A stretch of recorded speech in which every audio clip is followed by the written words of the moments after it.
Good morning po mga idol. Ito, slayleg na naman ang isang inakit natin.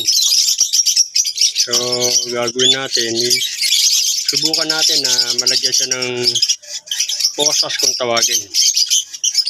So mga idol, subukan natin sa masking tape kung maayos ang paa niya.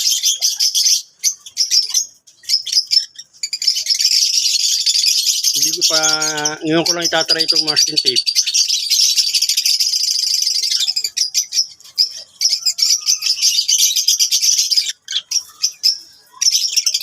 Pero parang mas mahirap ang masking tape mga idol. Kasi, so, masyado yung pinaghihiwalay talaga.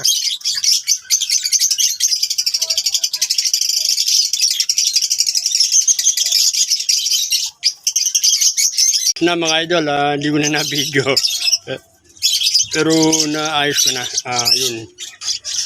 Serbahan na lang para malaman natin kung ayos pa yung paa niya.